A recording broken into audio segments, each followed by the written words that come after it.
9개 매체 질문 받았습니다. 이제 마지막 10번째 매체 질문을 좀 받을까 싶은데요. 네, YTN 강진원 기자님, 마지막으로는 기자님 질문 받고 통신사 질문을 마지막 혹시 필요하면 30분까지 하시죠. 30분까지요? 네. 대통령님 이제 좀 다시 기력이 더 나신 것 같습니다. 지금 잠시 삭개는 것 같아요. 네, 강진원 기자님. 네. 네, 대통령님 순방기간 고생 많으셨습니다. 그 당청 관계 관련해서 앞선 다른 기자분께서 질문을 주셨는데 추가로 좀 더 질문을 드리고 싶습니다. 지방선거 이후에 국정 지지율이 하락세를 보이고 있다라는 일단 분석들이 좀 많이 나오고 있습니다. 이것과 관련해서 여당 지도부의 지방선거 전략 그리고 당청 관계와 연결지어서 보는 시선도 있는데 지방선거 이후 국정 지지율 하락세, 당청 관계 그리고 여당 지도부의 선거 전략에 대해서 어떻게 생각하시는지 여쭤보고 싶습니다. 사실 저는 이제 선거를 기점으로 전후를 나눠본다면 저는 변한 게 없어요. 국정은 변한 게 없습니다. 그냥 똑같이 진행되고 있죠. 끊임없이 열심히 노력하고 있고 뭐 작은아마 성과들이 있습니다. 변한 건 없어요.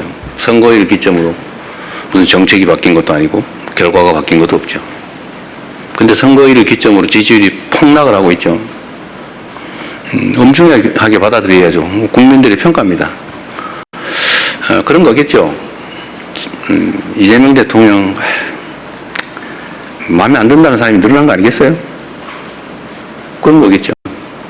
당에 대해서도 마음에 안 드는 사람이 늘어났겠죠. 그럼 냉정한 현실이죠. 받아들여야 되고 또 결론적으로는 그에 대해서 또 무한 책임을 져야 되겠죠. 더 많이 노력해야 되겠습니다. 그 원인을 제거하기 위해서도 애써야 되겠죠. 뭐 여러 가지 분석이 있겠지만 아마 제일 큰 거는 그럴 겁니다. 먹고 살기 힘들어 죽겠는데 뭘 가지고 싸우는 거야? 도대체 너네들의 그 다툼이라고 하는 게 우리의 삶과 뭔 상관이 있으며 우리가 맡긴 공적 업무와 무슨 상관이 있느냐 아닐까 하는 게 제 생각이에요. 각자 이건 중요한 일이겠지만 우리 국민들께서 보시기에는 화날만 하다 그런 생각이 듭니다. 최대한 빨리 이 상황을 정리할 수 있도록 노력해야 되겠죠. 그리고 이제 국민 여러분께도 실망하고 계신 국민 여러분께도 이 말씀을 좀 드리고 싶어요. 우리가 어떻게 하면 더 나은 상황에서 더 효율적으로 더 국민들을 위해서 국가를 위해서 주어진 원래의 책임을 잘할 수 있을까를 탐구하는 과정이다 라고 이해를 좀 해주시면 좋겠습니다. 최소한 저를 포함한 정부는 그래요. 이 일을 대면하는 입장에서 우리는 나름 최선을 다했지만 어쨌든 국민들께서 우리가 기대하는 만큼의 선택을 하해 주지 않으신 거죠. 그건 현실이지 않습니까? 그래서 어쨌든 생기는 문제들, 논쟁도 있고 또 해석을 둘러싼 다툼도 있고 대책을 둘러싼 논쟁과 다툼도 또 있는 거죠. 그러나 그조차도 더 나은 대한민국, 민생 문제, 민생 경제 더 나은 진전, 더 나은 결과 이걸 만들기 위한 노력입니다. 뭐 제가 선거 얘기를 합니다. 선거법 위반이라고 공정 의무 위반에 해당될 수 있다고 그래서 선거 얘기를 못하게 돼 있다고 그러네. 여기서 답을 해도 안 된다고 누군가 민주당의 선거를 위한 얘기를 하면 안 된다고 그래서 더 이상 말하기가 좀 어렵습니다. 그런데 분명한 거는 어떤 당은 더 많은 국민의 지지를 얻기 위해 노력해야 된다. 다른 요소를 찾기보다는 같은 요소를 찾기 위해서 노력해야 된다. 그래서 제가 이런 면에서 민주당 내의 경쟁과 갈등에 대해서도 한 말씀을 꼭 드리고 싶어요. 그 원수 싸우듯이 하지 마십시오. 거기에 그 같은 입장에 있는 같은 진영이라고 하는 울타리 안에 있는 사람들끼리 경쟁을 하는 게 아니라 전쟁을 했어야 되겠습니까? 모욕하고 헐뜯고 없는 사실 만들어가지고 공격하고 그러니까 또 억울하다고 또 이쪽이 또 그러고 왜 그렇게 합니까?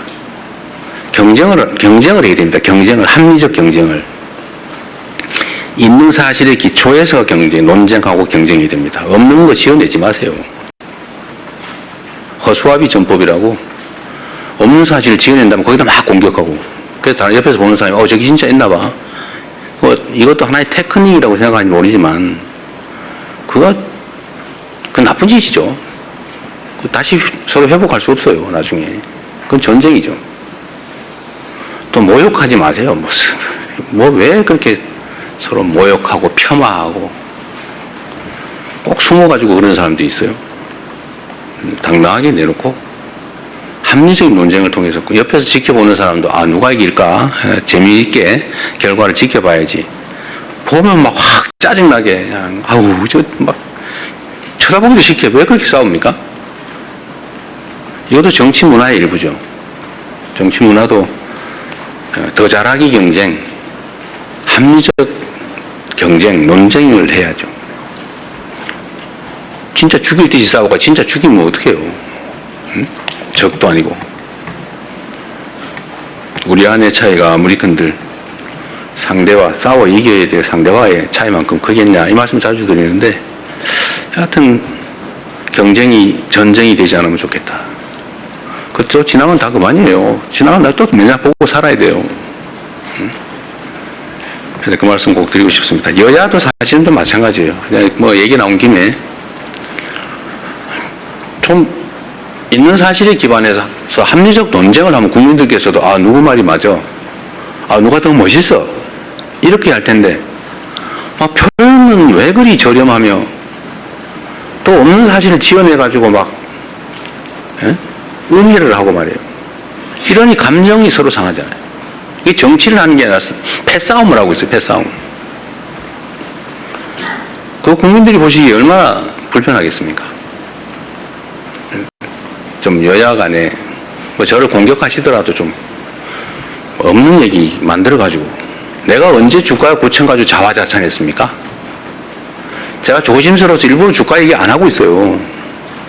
그런데 이재명 대통령 주가 9천 됐다고 자화자찬하지 마라 이런 논평 내고 그러면 되겠어요?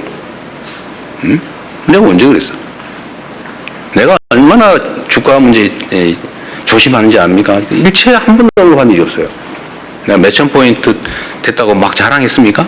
제가 그럴 때마다 걱정이 있어요. 주식시장의 양극화도 사실은 심각한 자산 양극화를 부릅니다. 문제예요. 걱정이에요. 그걸 완화하기 위해서 정말 많은 노력을 해요. 주가지수가 외형적으로 트는 것보다는 다 한꺼번에 성장하면 좋겠는데 잘 안 되잖아요. 근데 자화자찬했다고 더 없는 사실을 만들어서 교만하게 그러지 마라 이러면 되겠습니까?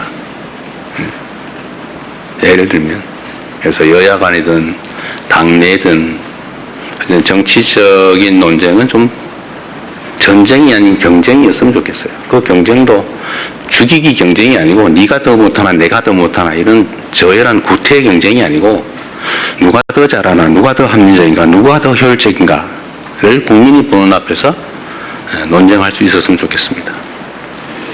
네, 이제 정말 마지막 질문으로